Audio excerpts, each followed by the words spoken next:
All right, A&P students, welcome. This is a quick review of the epithelial tissues. Just a reminder, when you're doing this, be sure you get out that wish list, which you'll find on the course website on the main page. Under tissues, just open that up and you'll see the epithelial tissue wish list, which there it is.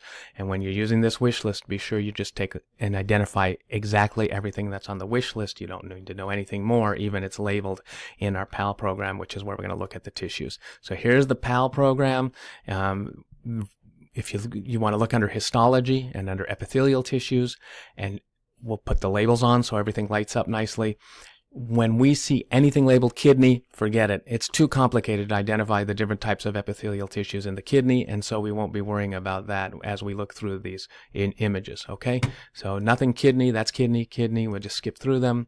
This now is a nice image of a little venule, a blood vessel, and the simple squamous epithelial tissue surrounds the outside of the blood vessel. They've cut mostly along the length of the blood vessel that comes out of the slide here. Those are red blood cells going down the middle, and those epithelial cells that line the blood vessel have been cut end on. They're simple squamous epithelial cells, and that's what we're looking at around the edge of that. So you can see the nucleus of one of the cells there, and then you can see them interspersed all along here when we get rid of the lit up part of this. So that's that simple squamous epithelial tissue. Here's a mesothelium. This is an unusual peel where they just peel it off and lay it down flat on the slide, and we're looking at the simple squamous epithelial cells from the top. And of course you can see the nice nuclei of the cell, and there's the cells themselves. Very simple slide. This is kidney again. We're not going to worry about it. More kidney and more kidney.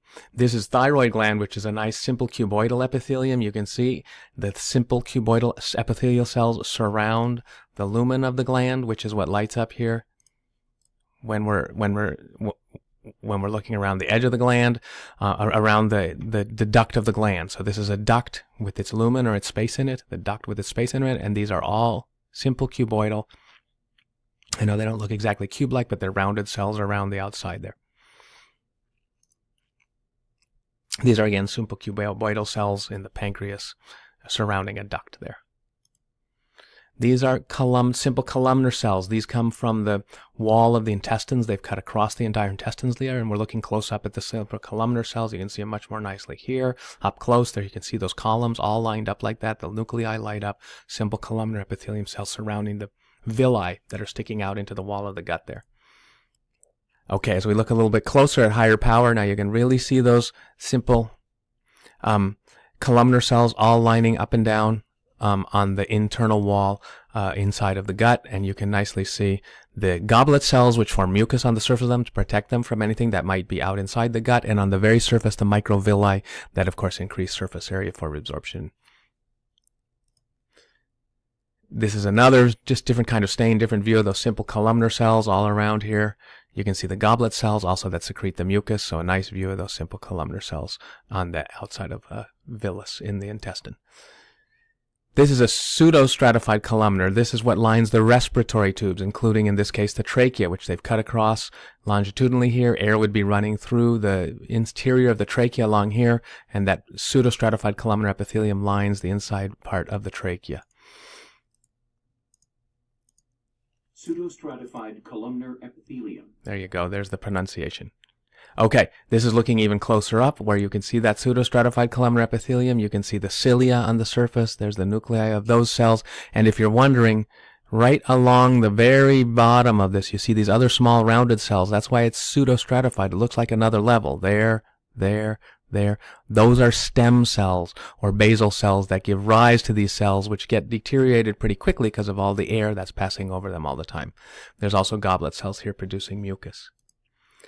This is a much beautiful close-up view of this. Look at the cilia on the surface. Look at the goblet cells within there. And then there's those stem cells right along the base, those little rounded cells right along the base that replace the columnar cells as they get worn away. And of course the columnar cells all along here running up and down that pseudo-stratified columnar epithelium.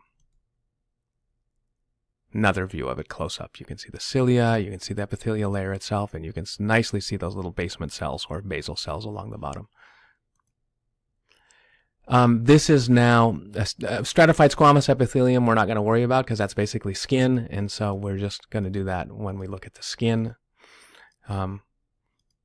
Some of this is from organs that have involute from the skin, like the vagina and the esophagus. Stratified cuboidal, we won't worry about. This is a transitional epithelium. From the urinary bladder, it's the internal lining of the urinary bladder. There you can see that transitional epithelium. The rest of this are connective tissues that support the epithelial layer and muscles all the way down here, smooth muscles of the bladder.